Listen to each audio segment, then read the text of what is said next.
સંભવ અસંભવ. લેખક હરકિશન મહેતા. ચેપ્ટર 9. 15 દિવસમાં જ વાતાવરણ પલટાઈ ગયું. આનંદ માયાના લગ્નની તારીખ પાકી થઈ ગયા પછી પોતપોતાની રીતે સૌ એમાં ગૂંથાવા લાગ્યા. અમરનાથ ઓફિસમાં બેઠા બેઠા આ શુભ અવસરની ઉજવણીમાં પોતાના માન મર્તબા મુજબ જરા સરખી કચાશ વર્તાવા દેવા માંગતા ન હતા. 25 વર્ષે તો ઘરમાં શુભ પ્રસંગ આવી રહ્યો હતો. ના રે ના, પોતાના લગ્ન તો ઘર બહાર સમાજની જાણ બહાર થઈ ગયા હતા. આનંદના દાદાને એનો ભારે વસવસો રહી ગયેલો. સુવાવડ માટે મીરા હોસ્પિટલ જવા નીકળી ત્યારે સસરાએ અંતરથી આશીષ આપતા કહેલું, મીરા વહુ, નાથ પરિવારના કુળ દીપકને લઈને ઘેર પાછા આવશો ત્યારે હું દાદા બન્યાની ખુશીમાં આખું મુંબઈ ગજવી દઈશ. અમરના લગ્ન ઉજવવાનો મોકો મારી જીદને લીધે ગુમાવ્યો હતો. એની કસર પણ આ વખતે કાઢી લઈશ. તમારા બધાથી છાની મેં એની તૈયારી કરવા માંડી છે. 1.25 લાખ રૂપિયાનું બજેટ તો લોકોને ખવડાવવા પીવડાવવા માટે રાખ્યું છે. વહુ, તમે મીરાબાઈના ભજન એટલી ભાવુકતાથી ગાઓ છો કે મારું અંતર ભક્તિભાવથી ઉભરાઈ આવે છે. તમે વર વહુ મને ઘણા દિવસથી પૂછો છો ને કે બંગલાની પછવાડે બાગ વચ્ચે તમે શું બંધાવી રહ્યા છો, અને તેના જવાબમાં હું એમ જ કહ્યા કરું છું કે જોતા રહો, બાંધકામ પૂરું થશે એટલે તમને આપોઆપ સમજાઈ જશે. પણ આજે તું પ્રસૂતિ માટે જઈ રહી છે ત્યારે મનમાં પરાણે છાની રાખેલી આ વાત તને પહેલી જણાવી દઉં છું. તું અને અમર રાધાકૃષ્ણની મૂર્તિની સાક્ષીએ જે મંદિરમાં પરણ્યા હતા એનું નાનકડું એક મંદિર હું ચણાવી રહ્યો છું. પછી રોજ સવારે તું કૃષ્ણની મૂર્તિ સમક્ષ મીરાબાઈના ભજન ગાતી હોઈશ અને દાદો બનેલો હું પૌત્રને મારા ખોળામાં બેસાડી ભજન સંભળાવતો હોઈશ. પણ ભીષ્મનાથની એ અબડખા અધૂરી જ રહી ગઈ હતી. એ દાદા તો બન્યા, પણ મીરા વહુ ઘેર પાછા ન ફર્યા. દાદા બનવાની ખુશાલી હૃદયમાં ધરબી રાખવી પડી. અમર મહેલમાં ત્યાર પછી ક્યારેય કોઈ એવો અવસર આવ્યો ન હતો. મરતી વેળાએ ભીષ્મનાથ કહી ગયા હતા, અમર, જીવવાની માત્ર એક જ લાલસા હતી, આનંદને ધામધૂમથી પરણાવી એની વહુને હોશભેર ઘરમાં આવકારી અંતરથી આશીષ આપવી તી મારે. મીરા વહુને કરેલા અન્યાયનું એટલું પ્રાયશ્ચિત કરતા જવું તું મારે. એટલે જ આનંદના દાદાની એ અબડખા પૂરી કરવાનો અવસર અમરનાથ બેવડી ઉલટથી ઉજવવા માંગતા હતા. કંપનીના 10-12 માણસોને એની તૈયારીમાં લગાડી દીધા હતા. બહાર ગામ અને વિદેશથી 300 જેટલા માણસ આવવાના હતા. એમના ઉતારાની સગવડ, 5 દિવસ સુધી 700 જેટલા માણસોના જમણવારની વ્યવસ્થા, સવારની લગ્નવિધિ માટે બુક કરેલા તાજમહેલના 3 મોટા ખંડને ભારતીય ઢબે સજાવવા પાછળ શહેરના અડધો ડઝન ડેકોરેટર્સ સાથે અમરનાથે જાતે જ ઉપરાઉપરી 3 દિવસ મીટિંગ ભરી હતી. સાંજે ઓબેરોય હોટલમાં વિદેશી ઢબે થનાર રિસેપ્શનની સજાવટ માટે રીટાએ સામે ચાલીને જવાબદારી ઉઠાવી લીધી હતી. આવી રહેલા શુભ અવસરને લક્ષ્યમાં રાખીને જાણે દરેકે પોતપોતાના રાગ દ્વેષ અને ગમા અણગમાને અળગા કરી દેવાનું નક્કી કર્યું હોય તેમ સુલેહનું વાતાવરણ આપોઆપ સર્જાઈ ગયું હતું. 2 અઠવાડિયાની કંપનીની કામગીરીમાં રીટાએ અમરનાથ ઉપરાંત બીજા ડાયરેક્ટર્સ અને સિનિયર ઓફિસરો પર પણ સચોટ ઇમ્પ્રેશન પાડી દીધી હતી. પહેલા દિવસે બીજવરને પરણવાની જ્યોતિષીની આગાહી ઉચ્ચાર્યા પછી ક્યારેય રીટાએ અમરનાથ સાથે જરા સરખો અજુકતો વર્તાવ કર્યો ન હતો. ત્યારે એમણે ધરપત અનુભવી કે આ છોકરીએ એનો ઈરાદો ઝડપથી બદલી નાખ્યો લાગે છે. કદાચ થોડા દિવસ પછી કંપનીમાં કામ કરવા આવવાનું એ માંડી વાળશે. પણ એ અનુમાન ખોટું ઠર્યું. બીજા દિવસથી રીટા સ્વદેશી પોશાકમાં ઓફિસે આવવા લાગી હતી. કંપનીના વહીવટમાં ઝડપથી નિષ્ણાત બની જવા માંગતી હોય એવી ધગશથી તેણે કામ ઉપાડી લીધું હતું. આનંદ માયાના લગ્નની તારીખ પાકી થઈ ત્યારે રીટાએ અનુભવેલી ઉત્તેજનાથી અમરનાથ અચરજમાં પડી ગયેલા. સાચા ઉમળકાથી એ બોલી ગયેલી, રિયલી, આ મેરેજ હું બરાબર માણીશ. અહીંની લગ્નવિધિ જોવાની અમેરિકામાં ભાગ્યે તક મળે છે, એમાં આ તો ઘર આંગણે જ લગ્ન છે.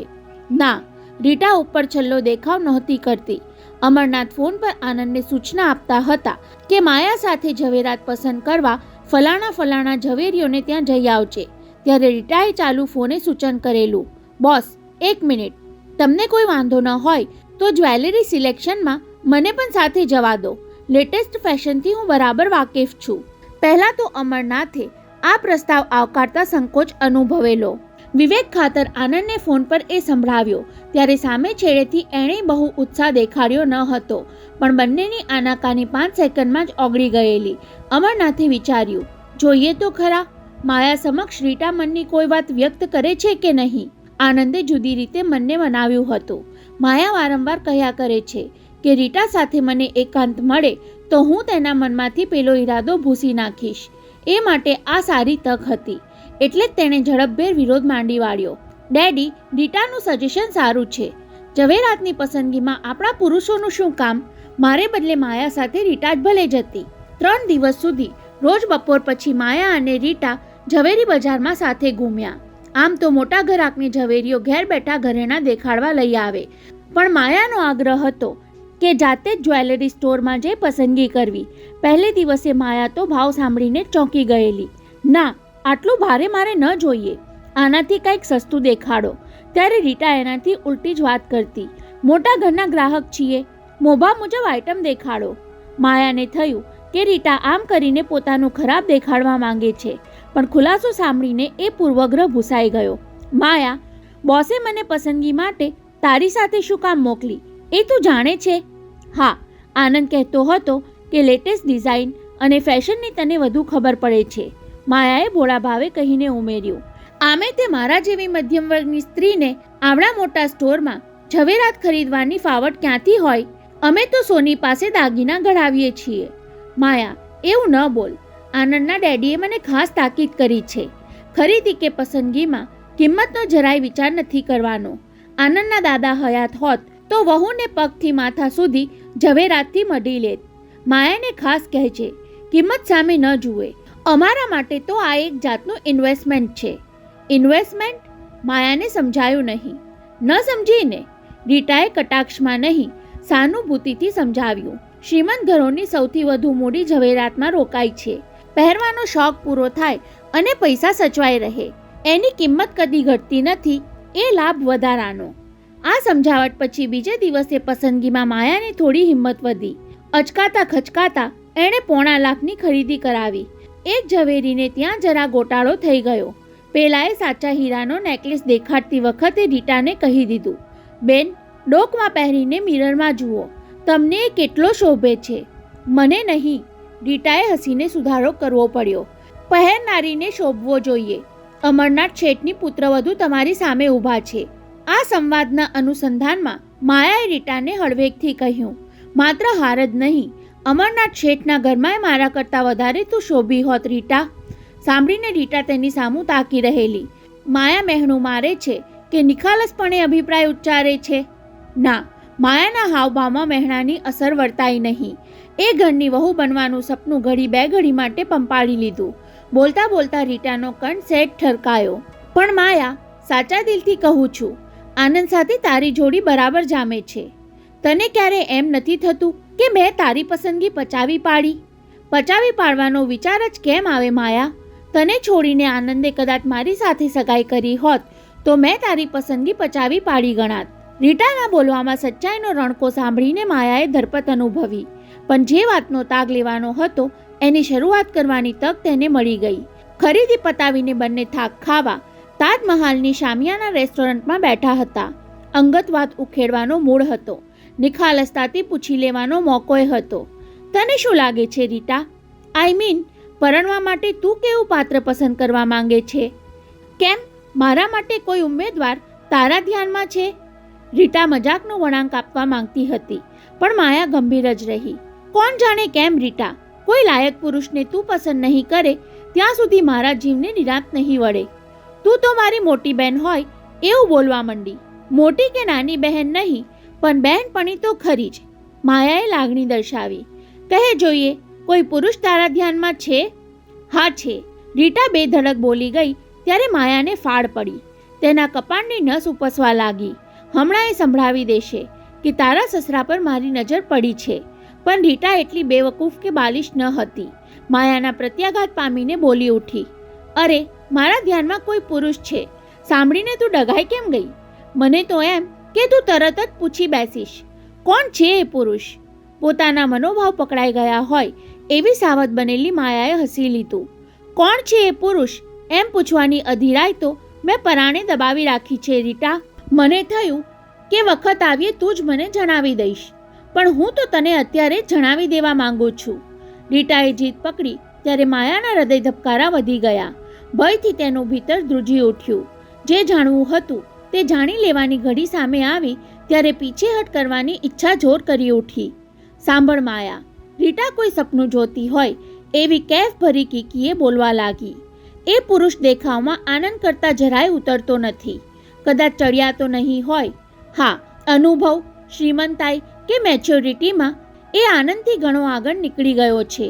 આનંદ કરતાં વધુ ઠરેલ, વધુ પરિપક્વ. સ્ટોપ ઇટ રીટા, માયા અધવચ્ચે જ બોલી ઉઠી. તું એની સરખામણી આનંદ સાથે શું કામ કરે છે? પુરુષ પસંદ કરવાની એ રીત બરાબર નથી. તું નારાજ થઈ ગઈ માયા? રીટાએ બહુ ઝડપથી સૂર બદલ્યો. હું માત્ર મજાક કરતી હતી. લાયક પુરુષની પસંદગી કરતા પહેલા આનંદને મારે મનમાંથી પૂરેપૂરો હટાવી લેવો પડશે. ક્યારેક મારા મગજ પર એનું ભૂત સવાર થઈ જાય છે. આઈ હોપ કે તું મારી સ્થિતિ સમજી શકીશ. સાયકોલોજીનું ભણી છો એટલે તારી સમજમાં જલ્દી આવી જશે. આપણે સૌ હજુ તો એકબીજાને સમજવાનો પ્રયત્ન કરી રહ્યા છીએ રીટા. ભવિષ્યમાં ગેરસમજ ન થાય એટલું તો આપણે એકબીજાને સમજી લેવું ઘટે. હા, ભવિષ્યમાં આપણો સાથ તો રહેવાનો જ. રીટાએ બહુ હળવાશથી કહ્યું. તું અમરનાથ શેઠના ઘરમાં અને હું એમની કંપનીમાં. કેમ, બરાબર ને? પણ માયાએ આગળ ચર્ચા વધારવાનું માંડી વાળ્યું. રીટા ખરેખર તેને સમજાતી ન હતી. ઘડી કે હરણી જેવી સરળ લાગતી તો ક્યારેક શિયાળ જેવી લુચ્ચી. ખરીદીના છેલ્લા દિવસે માયાએ વારંવાર એ જ વિચાર ઘૂંટ્યા કર્યો કે રીટા સાથે ચર્ચા છેડવી કે અધૂરી જ છોડી દેવી. કોઈ જાતની કડવાશ જગાડવી ન હતી. તેમ જરૂર પડીએ સાફ સંભળાવી દેવું હતું કે આનંદના પિતાને પામવાની પેરવીમાં હું તને નહીં ફાવવા દઉં. પ્રેમ વિશે તું શું માને છે રીટા? કોણ પ્રેમ? એ નામનો કોઈ પુરુષ મારા માટે તે શોધી કાઢ્યો છે? અરે, હું પ્રેમ એટલે કે લવની વાત કરું છું. માયાએ સ્પષ્ટતા કરી. LOVE, લવ. લવના સ્પેલિંગની મને ખબર છે માયા. બોલ, લગ્નની તૈયારીમાં તને પ્રેમની ચર્ચા કરવાનું શુરાતન કેમ ચડ્યું? જગતમાં ન સમજાય એવું તત્વ આ પ્રેમ જ છે ને? ના, કેટલાક લોકો સ્ત્રીને ન સમજાય એવું પ્રાણી માને છે. રીટા બહુ ઠાવકાઈથી બોલી ગઈ. પ્રેમ કર્યા વગર પ્રેમ સમજાતો નથી અને હજુ સુધી એ બાબતમાં હું બિન અનુભવી જેવી છું. બોલ, તું શું કહેતી હતી? મારા પડોશમાં નાટકનો એક એક્ટર રહે છે. માએ યાદ કરવાની ઢબે અટકીને કહેવા માંડ્યું. એ પરણેલો હતો છતાં અનેક સ્ત્રીઓ સાથે સંબંધ રાખતો. પત્નીને વગર સંકોચે પોતાના લફરા કહી સંભળાવતો. પેલી સાંભળીને ચૂપ રહેતી. એને સુધારવાની ચેષ્ટાએ ન કરતી. કદાચ તેણે ધણીમાં સુધારો થવાની આશા છોડી દીધી હશે. છતાં ધણી અચાનક સુધરી ગયો. પત્નીને પ્રેમ કરતો થઈ ગયો. એમ જ કહેવા માંગે છે ને તું માયા? એવું કાંઈક ખરું, પણ તું માને છે એ રીતે નહીં. એક્ટરની પત્ની મૃત્યુ પામ્યા પછી તેણે બીજી સ્ત્રીઓ સાથેના લફરા સદંતર બંધ કરી દીધા. એનું નામ રાંડ્યા પછીનું ડાપણ. રીટાને દેશી કહેવત બોલતી સાંભળીને માયાએ ચોંકવું જોઈતું હતું, પણ એ તો પ્રેમના વિશ્લેષણમાં તલ્લીન બની ગઈ હતી. નહીં રીટા, એમ ઉતાવળો અભિપ્રાય ન આપી દે. પત્ની મૃત્યુ પામ્યા પછી કઈ વાતની અસર થઈ કે આવો પલટો આવી ગયો? મજાક ન માની લે તો કહું. રીટા બોલતા બોલતા જ હસી પડી. જીવતી પત્ની કરતાં એક્ટરને તેની પત્નીના ભૂતની બીક લાગતી હશે. પત્ની બિચારી કાંઈ કરી શકતી ન હતી, પણ ભૂત તો. તારી દલીલ ઇન્ટેલિજન્ટ છે, પણ આનો જવાબ એક્ટરે મને સાવ જુદો જ આપ્યો. હવે રીટા ચોંકી. એટલે તું એને મોઢે મોઢ પૂછવા ગઈ? તે એની પાસેથી ખુલાસો માંગ્યો? હા, બહુ ડરતા ડરતા એની પાસે ગયેલી. આડી અવળી વાત કરીને છેવટે એને સમજાવ્યું કે હું સાયકોલોજીની સ્ટુડન્ટ છું. તમારી અંગત વાત પરથી હું એક એનાલિસિસ તારવવા માંગુ છું. એણે જરાય આશ્ચર્ય વ્યક્ત ન કર્યું. એટલું જ નહીં, સામેથી કહી દીધું. માયાબેન, જે વાત બીજા લોકોની આંખોમાં વંચાય છે એ સવાલ મને તમારી પૂછપરછમાં સંભળાય છે. પત્નીના મૃત્યુ પછી હું આમ એકાએક બદલાઈ ગયો એ જ જાણવું છે ને તમારે? હા, જો તમને કહેવામાં વાંધો ન હોય તો. ત્યારે એણે મને વિના સંકોચે કહી દીધું. બહાર ભટકવાનું મને પહેલાં ગમતું હતું, પણ ધીમે ધીમે મનમાં ઈચ્છા જોર કરવા લાગી કે પત્ની મને રોકે, એ વાંધો ઉઠાવે. એટલા માટે તો હું એને બહારના લફરા કહી સંભળાવતો, પણ એનું રૂવાડું એ ફરકતું નહીં. સાચું કહું તો બહાર ભટકીને હું સાવિત્રી પર વેર વાળવા માંગતો હતો. એને ઈર્ષામાં જલાવીને ખાક કરી દેવી હતી મારે, પણ એણે તો મરતા સુધી એક હરફ ન ઉચ્ચાર્યો. મારા ખોળામાં માથું રાખીને છેલ્લા શ્વાસ લેતી વખતે સુધરી જવાની શિખામણ ન આપી. ત્યારે મને થયું કે મેં જે કાંઈ કર્યું એમાં તો હું પોતે જ જલી ગયો, અંદરથી સાવ ખતમ થઈ ગયો. માયાએ કિસ્સો પૂરો કરી શ્વાસ લઈને પાણીના 2 ઘૂંટડા પીધા ત્યાં રીટાએ સંભળાવ્યું, તું પણ કમાલ છે માયા. શરૂઆત પ્રેમના નામે કરી અને અંત વેર પર લઈ આવી. હું એ જ કહેવા માંગુ છું. માયા ધીમે ધીમે મૂળ મુદ્દા સુધી પહોંચી. આપણે ક્યારેક પ્રેમને ખાતર વેર બાંધીએ છીએ અને કોઈક વાર વેર વાળવા માટે પ્રેમ કરીએ છીએ. રીટાએ એનું અધૂરું વાક્ય પૂરું કર્યું, પણ માયા માટે હજુ એ અધૂરું જ હતું. પ્રેમની એક બીજી બાજુ પણ છે રીટા. દાખલા તરીકે આનંદના ડેડી. તેના છેલ્લા 2 શબ્દે રીટાને ટટ્ટાર કરી દીધી. 3 દિવસથી એ માયાના વલણનું અવલોકન કરી રહી હતી. હજુ સુધી એકે વાર તેણે મને પૂછ્યું કેમ નહીં કે આનંદના ડેડીની કંપનીમાં એકાએક તું કેમ જોડાઈ ગઈ. મેં આનંદને ફેંકેલા પડકારની વાત તેણે માયાને કહી હશે કે મનમાં જ ધરબી રાખી હશે. હવે લાગે છે કે આનંદે માયાને વાત કરી દીધી છે. કદાચ આનંદના કહેવાથી જ માયા મારી સાથે ચર્ચા કરવા તૈયાર થઈ હશે. આ વિષય છેડવા માટે જ તેણે પ્રેમની જનરલ ચર્ચાનો આધાર લેવો પડ્યો. રીટા, મને લાગે છે તું આ ચર્ચાથી કંટાળી ગઈ. માયાએ તેના હાવભાવ ઉકેલવાના નિષ્ફળ પ્રયાસ પછી જુદી રીતે વાત આગળ વધારી. મને હતું કે આનંદના ડેડીને હવે તું નજીકથી ઓળખી શકી હોઈશ. 1 જ વર્ષના લગ્ન જીવન પછી પત્નીની યાદમાં આજીવન વિદુર રહેનાર પુરુષ સનાતન પ્રેમના પ્રતીક જેવો ગણાય. એટલું કહેવા છતાં રીટા ચર્ચામાં સામેલ થવા ન માંગતી હોય તેમ નિષ્ક્રિય રહી. ત્યારે માયાએ સીધું પૂછી લીધું, તારું શું માનવું છે રીટા? શહીદીની પૂજા કરવાનું આપણા લોહીમાં છે. રીટાએ કટાક્ષ કર્યો. કોકની યાદમાં ઝુર્યા કરનારને આપણે મહાન પ્રેમી માની લઈએ છીએ. પ્રેમ ભગ્ન થઈને એકબીજાથી જુદાઈમાં મૃત્યુ પામનારને આપણે અમર પ્રેમીમાં ખપાવી દઈએ છીએ. Romeo Juliet, Laila Majnu, શીરી Farhad આ બધા ખરેખર એકબીજાને પરણ્યા હોત તો શું થાત? થોડા વર્ષના લગ્ન જીવન પછી એ સાથે રહીને કંટાળી ગયા ન હોત, ઝઘડીને જુદા પડી ન ગયા હોત, એની ખાતરી શું? પહેલી જ વાર આવી જાતની દલીલ સાંભળનારી માયાએ હળવો આંચકો અનુભવ્યો. એટલે શું તું અમરનાથના પત્ની પ્રેમને પોકળ? માયા, અધીરી થઈને ભરતું જ અનુમાન કરી ન બેસ. રીટાએ જરાય અસ્વસ્થ થયા વિના સંભળાવ્યું. જે લોકો પ્રેમમાં ઝૂરીને મરી જાય છે એમને આપણે અમરપદ આપી દઈએ છીએ, પણ માયા, પ્રેમની જુદાઈમાં ઝૂરવા કરતાં સાથે રહીને જીવવાનું વધુ કપરું હોય છે. માયાને તેની વાત વિચારવા જેવી લાગી, પણ એ આડે રસ્તે ફંટાઈ જવા માંગતી ન હતી. પણ રીટા, ફરી ન પરણવાનો આનંદના ડેડીનો આદર્શ મહાન છે. એ વાત તો તારે સ્વીકારવી પડશે. તેમની પત્નીનો મૃત આત્મા જ્યાં હશે ત્યાં પોતાના મહાન પતિ માટે ગૌરવ અનુભવતો હશે. નહીં માયા, રીટા હવે આવેશમાં બોલી ગઈ. આત્મામાં માનવું કે નહીં એ હજુ હું નક્કી નથી કરી શકી, પણ તું માને છે એટલે કહી દઉં કે આનંદની માનો આત્મા જ્યાં હશે ત્યાં તડફડતો હશે, અમરનાથને ફરી પરણાવવા માટે તલસતો હશે. રીટા, માયાથી ચીસ પડાઈ ગઈ. તારું મગજ ફરી ગયું છે? અમરનાથ ફરી પરણે એવો બેહુદો વિચાર સાચો ઠરાવવા ખાતર એવું બોલે છે કે તેમની પત્નીનો આત્મા તરફડતો હશે? ઉશ્કેરાઈ ન જા માયા. રીટા ઠંડી ઠાવકાઈથી બોલી ગઈ. આત્માની વાત મેં નહીં તે ઉચ્ચારી હતી, અને તને એક વાતની ખબર નથી લાગતી. કઈ વાતની? અમરનાથની પત્નીએ મરતા પહેલા પતિ પાસે વચન માંગ્યું હતું, તમે ફરી નહીં પરણો તો મને સદગતિ નહીં સાંપડે, અને મરતા માણસની આખરી ઈચ્છા પૂરી ન થાય તો એના આત્માની સદગતિ નથી થતી એવું આપણા શાસ્ત્રો પણ કહે છે ને માયા. સાંભળીને માયા સ્તબ્ધ બની ગઈ, જાણે પોતે કેસ હારી ગઈ હોય એટલી હતાશ થઈ ગઈ. આનંદે પોતાને આવી વાત ક્યારેય કેમ કહી નહીં? કદાચ રીટાએ ઉપજાવી કાઢ્યું હશે. ના ના, ડૉક્ટર દેવદત્ત પાસેથી તેણે જાણી લીધું હશે. માયા વિચારમાં રહી. એટલી વારમાં તો રીટા ઊભી થઈ ગઈ. માયા, છૂટા પડ્યા પછી તું નિરાતે વિચારજે, પણ તે પહેલાં હું તને મૂળ વાત સમજાવતી જાઉં. માયાના ગળામાંથી માંડ માંડ એક શબ્દ બહાર પડ્યો. શું?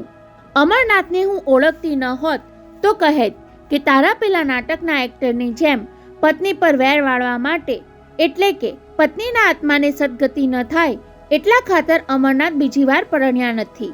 માયાના હાથની મુઠ્ઠીઓ વળતી જોઈને રીટા હસી. નહીં, હું અમરનાથ માટે આવું કદી બોલું નહીં. આટલા દિવસમાં મેં એમને નજીકથી ઓળખી લીધા છે. એમના માટે મને માન છે. અને એમના કહેતા કહેતા રીટા જાણી કરીને અટકી ત્યારે માયા વિહવળ બની ગઈ. હમણાં જ રીટા બોલી ઉઠશે કે એમના પ્રત્યે મને પ્રેમ પણ છે. માયાને થોડીવાર આવા વહેમમાં વલોવીને છેવટે રીટાએ ખુલાસો કર્યો. એમના માટે મને માન છે તેમ એમના માટે મારું એક અનુમાન પણ છે. અનુમાન? માયાનો શ્વાસ માંડ નીચે બેઠો. કેવું અનુમાન રીટા? એ જ કે 25 વર્ષે હવે આનંદના ડેડીને જીવન એકલવાયું લાગવા માંડશે. ફરી ન પરણવાની અમરનાથની જીદ આનંદના લગ્ન પછી છૂટી જવાની. એવું અનુમાન તું શેના પરથી કરે છે? માયાના બોલવામાં તીખાશ આવી ગઈ. કોઈને માટે ભળતું અનુમાન કરી લેવું એ પાપ ગણાય રીટા. અને કોઈને પરાણે ફરી ન પરણવા દેવું એ પણ પાપ ગણાય માયા. કહીને રીટા વધુ કંઈ કહેવા સાંભળવા ન માંગતી હોય તેમ ઝડપભેર તેની નજર સામેથી અદૃશ્ય થઈ ગઈ.